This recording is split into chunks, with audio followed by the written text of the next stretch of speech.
ডোমকল পৌরসভা নির্বাচন অন্যান্য বিষয় নিয়ে বাম নেতা ওরিয়া কমিটির সম্পাদক মোস্তাফিজুর রহমান রানা সম্প্রতি একটি সাংবাদিক বৈঠক করেছেন। তিনি কি বললেন সেই বৈঠকে শুনে নেব।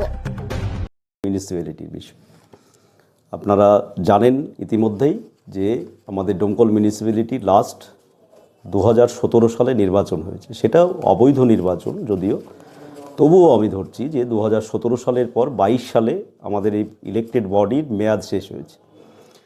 মেয়াদ শেষ হওয়ার পরও আজকে 2 বছর ধরে অ্যাডমিনিস্ট্রেটর বসিয়ে আনডেমোক্রেটিক অ্যান্ড আনকনস্টিটিউশনালি এই পৌর বোর্ড চালানো হচ্ছে। এবং এইখানে দাঁড়িয়ে ডোমকল মিউনিসিপ্যালিটির সেইভাবে যদি আমি 2 বছর অ্যাডমিনিস্ট্রেটর ধরে নিয়েও 7 বছর ধরি, তাহলে নাগরিক পরিষেবা সংক্রান্ত যে উন্নয়নের কথা সেইটাই ডোমকল মিউনিসিপ্যালিটি টোটালি ব্যর্থ। বিভিন্ন পরিষেবার ক্ষেত্রে ড্রেনেজ সিস্টেম, জল নিকাশি ব্যবস্থা থেকে শুরু করে রাস্তাঘাট থেকে শুরু করে আলোর ব্যবস্থা থেকে শুরু করে মানুষের যে সংস্কৃতি মনস্ক মানুষ যারা মনোরঞ্জন করতে চায় তাদের ব্যবস্থা, শিশুদের পার্ক থেকে শুরু করে যেগুলো মিউনিসিপ্যালিটি এলাকায় মানুষ আশা করে, এক্সপেক্ট করে আরবান এলাকায়, সেই সমস্ত ক্ষেত্রে আজকে ব্যর্থ। এবং আমাদের ডোমকল পৌরসভার নাগরিকরা এই পৌরসভা কিভাবে চলছে, কেমনভাবে চলছে, কারণ যেহেতু পৌরসভার বোর্ড শেষ হয়ে গিয়েছে, সমস্ত কাউন্সিলরদের ক্ষমতা খর্ব করা হয়েছে, স্বাভাবিকভাবে এখন অ্যাডমিনিস্ট্রেটর এখানে যা মনে করছেন তাই সেই হিসাবে সরকারি আধিকারিকদেরকে দিয়ে পৌরসভা চালাচ্ছেন, যা টোটালটাই অগণতান্ত্রিক এবং অসাংবিধানিক। আমরা সেই কারণেই আমি ডোমকল সিপিআইএম পার্টির পক্ষ থেকে behalf of secretary Communist Party of India Domkal area committee, আমি রাজ্য সরকার, চিফ মিনিস্টার, গভর্নর থেকে শুরু করে চিফ সেক্রেটারি এবং আরবান সেক্রেটারি যে ডিপার্টমেন্ট আছে আমাদের রাজ্যের এবং আমাদের ডিস্ট্রিক্ট ম্যাজিস্ট্রেট সমস্ত আধিকারিককে আমি এই মিউনিসিপ্যালিটি ইলেকশন দ্রুত করা হোক এই দাবিতে একটা আবেদনপত্র হতো যে আমি রেসপেক্টফুলি দিচ্ছি।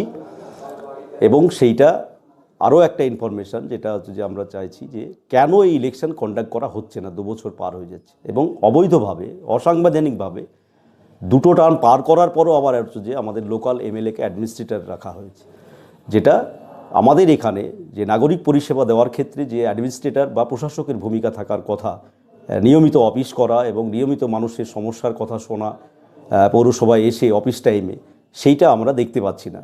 প্রতিদিন যদি খেয়াল করা যায় আপনারাও দেখতে পাবেন সপ্তাহে একদিনও উনি অফিস টাইমে অফিস করেন অ্যাডমিনিস্ট্রেটর, এটা হয় না। কোনো দিন আসলে এখানে কোনো প্রোগ্রাম থাকলে দেখা যাচ্ছে সন্ধ্যাবেলায় প্রোগ্রাম শেষ হলে তখন রাত্রি 8টা 9টা 10টা পর্যন্ত এখানে করেন, কিন্তু অফিস টাইমে তিনি করেন না। এই কারণেই আমরা ইলেকশন কমিশনের যে আমাদের ইনফরমেশন অফিসার আছে ওয়েস্ট বেঙ্গল ইলেকশন কমিশন, তার কাছে আমরা জানতে চেয়েছি যে কেন ইলেকশন কন্ডাক্ট করা হচ্ছে না, কী কী সমস্যা আছে। এবং আরও একটা বিষয় জানতে চেয়েছি, 2022 সালে যে অ্যাডমিনিস্ট্রেটর বসানোর পর থেকে 24 সাল স্টিল নাও 2025 সালের জানুয়ারি মাস পর্যন্ত কত টাকা অ্যালোকেশন হয়েছে এবং কি কি খাতে ব্যয় হয়েছে, কি কি খাতে টাকা অ্যালোকেশন হয়েছে, কী কীভাবে ব্যয় হয়েছে, এই সমস্ত বিষয়। আর তার সাথে সাথে যেটা আমরা চিফ সেক্রেটারি, গভর্নর সমস্তকে হচ্ছে যে জানিয়েছি যে আমাদের ডোমকল মিউনিসিপ্যালিটির ইলেকশন দ্রুত করা হোক। আমরা দেখব, সদুত্তর পাওয়ার অপেক্ষায় থাকব, তারপরে যা আইনি ব্যবস্থা আছে আমাদের সামনে তখন আমরা সেই আইনি ব্যবস্থাতে হচ্ছে যে দ্রুত নির্বাচন করার জন্য যাব। এটাই আমরা তো সবটাই বলছি, এই পৌরসভার এই যে অনুন্নয়ন, আমরা তো সেই জন্যই এই সমস্ত তথ্যই দিয়েই হচ্ছে যে আপনাদেরকে কপি দিচ্ছি, আপনারা ভিতরে ডিটেলস দেখে নেবেন।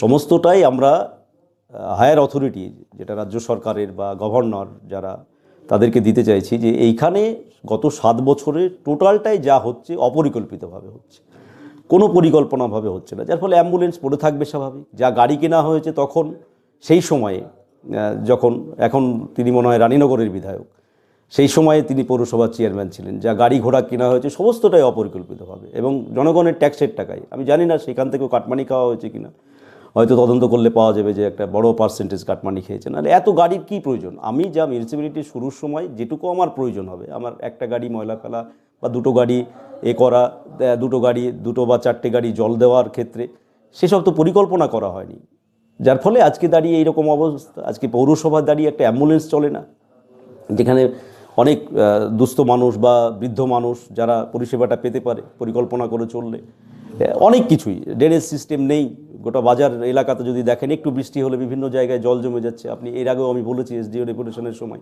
এই যে কারিগরপাড়ার এখানে, আপনি মাছবাজারের এখানে, সমস্ত জায়গাতে রাস্তাঘাট, মেন শহরের যেটা হার্ট অফ দ্য সিটি, মানে 11, 12 নম্বর ওয়ার্ড, 13 নম্বর ওয়ার্ড, 14 নম্বর ওয়ার্ড, 17 নম্বর ওয়ার্ডের একটা বড় অংশ, এখানে 10 নম্বর ওয়ার্ডের একটা অংশ যদি আমি ধরি, 3 নম্বর ওয়ার্ডের একটা অংশ নিয়ে যদি আমি হার্ট অফ দ্য সিটি ধরি ডোমকলের পৌরসভার, সেখানে দাঁড়িয়ে হচ্ছে যে আজকে ড্রেনেজ সিস্টেম, আজকে নিকাশি ব্যবস্থা, পানীয় জলের ব্যবস্থা, আজকে দাঁড়িয়ে লাইটিংয়ের ব্যবস্থা, সমস্ত কিছুই একটা কোনো ধরনের পরিকল্পনা করে এখানে উন্নয়ন হচ্ছে না এবং নাগরিক পরিষেবামূলক কোনো বিষয় থাকছে না। রহমান, ডোমকল এরিয়া কমিটির সম্পাদক।